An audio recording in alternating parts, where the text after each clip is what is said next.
দুঃস্বপ্নে ঘটে। গত মাসের এক রাতেই আমি প্রতিদিনের মতো ঘুমাতে যাই। ঠিক তখন থেকে আমার সাথে শুরু হয়েছে এই পৈশাচিক ঘটনাটা। স্বপ্নে নিজেকে একটি ফাঁকা প্রান্তরে আবিষ্কার করি, চারদিকে নিশ্চিদ্র ঘন অন্ধকার এবং কুয়াশায় আচ্ছাদিত হয়ে আছে। তারই মাঝে আমি একা দাঁড়িয়ে আছি। এমন সময় হঠাৎ ঘন কুয়াশার মধ্যে থেকে দুটি কর্কশ কণ্ঠ ভেসে এলো। ছেলেটি এসেছে। হ্যাঁ, এসেছে। কি বিভৎস সেই কণ্ঠস্বর, শুনলে যে কারো শরীর ঠান্ডা হয়ে যেতে বাধ্য। এবার আবারও সেই কণ্ঠস্বর দুটি বলে উঠল, মেয়েটি এসেছে?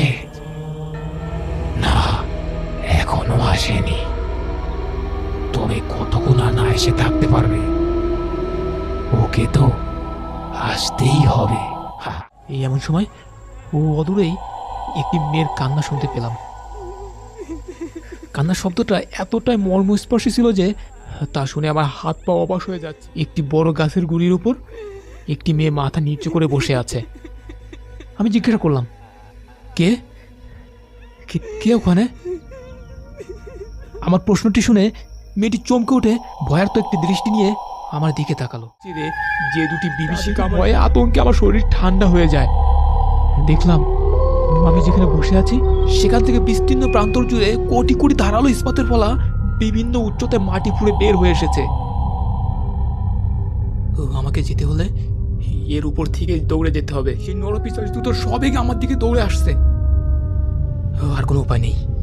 জীবন বাঁচানোর তাগিদে আবারও সামনের দিকে দৌড়াতে শুরু করলাম। এরপর দৌড়াতে দৌড়াতেই একসময় চিৎকার করে আমার ঘুম ভেঙে যায়। আমি উঠে নিজেকে আমার ঘরে আবিষ্কার করি। এরপর থেকে রোজ আমি ঘুমালেই নিজেকে সেই পরিত্যক্ত প্রান্তরে আবিষ্কার করি। সেখানে সেই মেয়েটিও প্রতিদিন আসে। তার কাছ থেকে শুনেছি সেই এই ঘুমের প্রান্তরে আটকে আছে আজ 1 বছর হলো। এবং সে প্রেতযুগল যখন আমাদেরকে তাড়া করে তখন দুজন মিলে একসাথে সেই তীক্ষ্ণ ইস্পাতের ফলার উপর থেকে দৌড়ে পালানোর চেষ্টা করি।